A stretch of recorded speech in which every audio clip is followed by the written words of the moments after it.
Coming up on iPads in the classroom, it's apps for the outside classroom.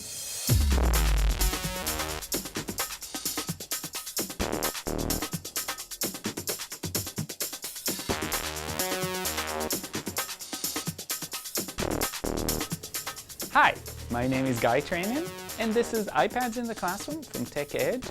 And today I want to talk about ways to use your mobile devices, especially iPads, in the outside classroom. And when I say outside classroom, you can of course have an official outside classroom, or it can be on a field trip, or when you're just watching things outside, or even go to a natural history museum and things like that. This came up this summer. Lori and I were teaching a class on using iPads in the classroom, and one of the teachers walked in and wanted to explore apps that would really help her set up an outside classroom. And she was thinking more about creating just labels and having things around the outside classrooms that are labeled in multiple languages. But we actually started exploring this and found some fantastic apps that you can use when you go outside with your kids and actually help you interact and have a much richer experience outside. So we're not asking you to stay inside and play with the iPads, not at all. We want you to go outside, but we want you to use these apps. So let's look at the apps. The first one, and maybe my favorite one, is called Leafsnap HD. And in Leafsnap HD, you get a lot of information about plants, but the most important piece here, when you get that information about plants, is that you can actually ask Leafsnap to identify the plant for you. So if I go, and what you do is you actually take a leaf. You don't have to take it off the tree, but if there's one on the ground, or you want to just hold things up, put a white background behind the leaf and then take a picture. And I'll show you a collection that we've created. So these are some pictures that I've taken with this app, and it's a picture just like any other picture, and it'll stay in your camera roll. So it stays there, and you take this, and for some reason the program decided it could not identify for sure what this leaf was, but what it does is it gave us everything that's close in shape to that, and I happen to know that this was actually a river birch. So now, having found out what this is, I can actually scroll up and down and see the plant in its different phases. What does it look like on the top of the leaf, on the bottom of the leaf? And you see it's got a measurement of scale, which is really important to understand what you're looking at. This is what the flower looks like. This is what they look like together on the leaf, etc., etc. So there's very rich information here, and all you need is really a leaf. Take a picture, and now you know what the plant is, and you've got a lot of extra information about it. So you can actually press on the little icon and get how to do things in the app.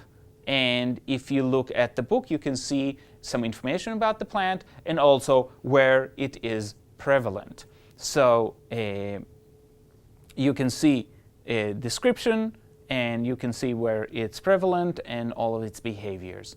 This is called Leafsnap HD. It's a lot of fun to play with, and kids can go on discovering, seeing what different plants are, and actually chart what's available in our outside classroom, or on a walk in nature. What did we find at the site we went to?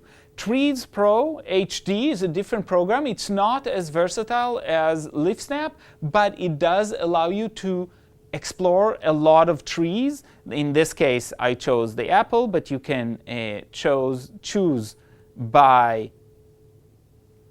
using the alphabet. And what you can see is there's pictures, and there's actually lots of pictures, again, exploring different aspects of the tree, the trunk, the leaves, the flowers, how tall they grow, and things like that. But then you actually have the colors that it shows.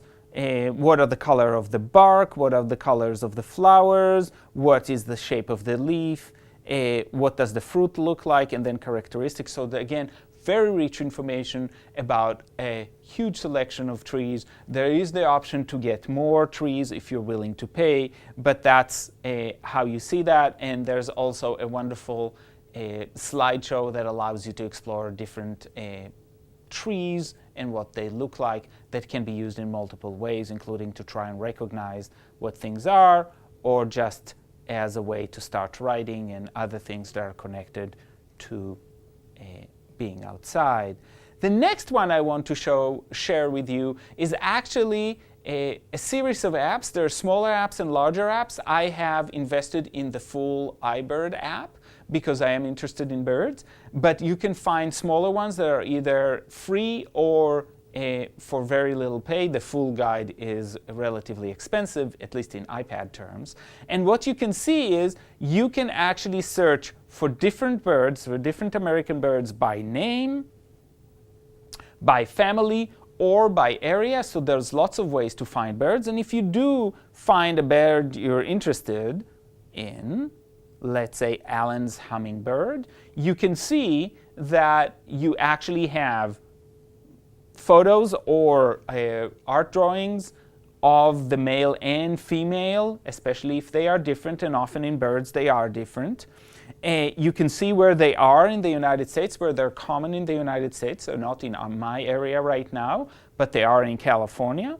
And it also gives you when they are expected to be there.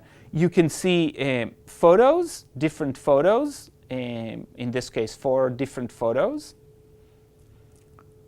You can get help identifying it with the classic marks of that bird and how you would do that. There's a note about ecology, so there's very rich information. There's actually the ability to connect to Flickr and see other people's pictures, but one of my favorite pieces in this app is the ability to listen to the way these birds sound, and they actually have different calls for each one of the birds, so let's try and listen.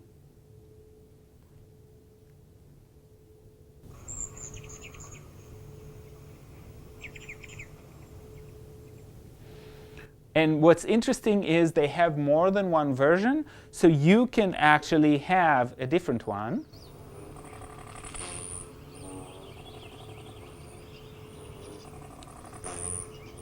And another feature that I really like, let's stop this. I'll just let it run its course. So another feature that I like is if you're not sure and you're trying to identify a bird by the sound that it makes, you also have coming up birds that are similar sounding. So if you're trying to discern based on their call if they're this species of bird or not, you can actually listen to things that might trick you to think that this was the Allen's hummingbird instead of the Rufous hummingbird or the broad-billed hummingbird. So there's a way to check and try to discern which one it is as a way to explore nature around them. And there are some really promising features, for example, adding your own photo. So if you're there with your iPad, you took a picture, now you can map it as part of your own iBird guide, and it's attached to the information that's out there. So this one is called iBird, and I think that's, and again, a great way to explore an outside classroom, or if you're going out to nature with your kids, it's a great addition to have a much richer experience. This is a topic I hope to explore again, thinking about geology and other aspects of being outside, and I'll see you next time on iPads in the Classroom.